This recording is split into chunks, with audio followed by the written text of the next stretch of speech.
Promesse biblique du jour, bonjour à tous.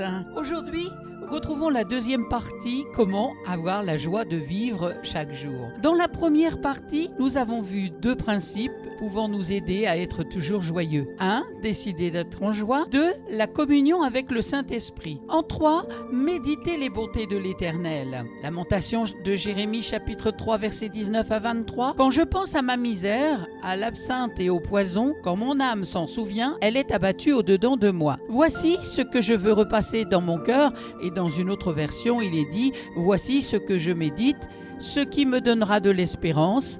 Les bontés de l'Éternel ne sont pas épuisées. Ses compassions ne sont pas à leur terme. Elles se renouvellent chaque matin. Oh, que ta fidélité est grande! La plus grande erreur que les gens commettent est de regarder à ce qui ne marche pas. Plus tu regardes à ce qui est bloqué dans ta vie, plus tu dis au revoir à la joie. Bien-aimé dans le Seigneur, sache que la meilleure façon d'être toujours joyeux est de penser à la bonté de Dieu. Elle n'est pas épuisée. Dieu a de bons projets pour toi, de belles promesses. Alors, si tu médites sur ce qu'il a prévu pour toi, ton cœur sera comblé. Lorsque tu penses à la bonté de Dieu, tu ne perds pas la joie.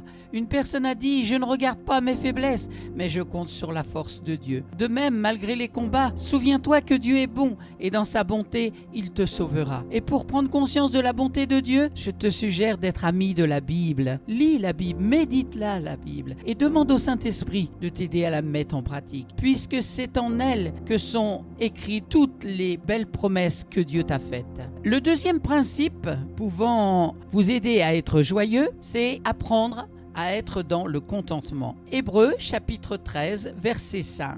Ne vous livrez pas à l'amour de l'argent. Contentez-vous de ce que vous avez, car Dieu lui-même dit « Je ne te délaisserai point et je ne t'abandonnerai point ». La convoitise vole la joie à plusieurs personnes. Chacun sur la terre a au moins une chose qui contribue à sa survie. Mais fort malheureusement, beaucoup n'ont pas pris conscience de cela, ou ils reconnaissent qu'ils ont des grâces, mais ils envient les biens des autres. Alors crois-moi, si tu es incapable de te contenter de ce que tu as, tu seras toujours triste, tu seras dans la frustration. En effet, c'est lorsque tu te contentes de ce que Dieu te donne que tu peux être dans la joie. Cependant, quand tu envies les autres, tu attristes le Saint-Esprit, car tu accuses Dieu d'être injuste, d'être quelqu'un qui aime les autres et pas toi. Dieu ne peut pas t'abandonner. Il t'aime bien au-delà de ce que tu peux penser. Ce que tu as actuellement est très important. Reconnais-le et garde la joie. Voilà, c'était la deuxième partie, comment avoir la joie de vivre chaque jour. Aujourd'hui, nous avons vu méditer les bontés de l'Éternel et apprendre le contentement. Nous nous donnons rendez-vous pour une prochaine promesse biblique du jour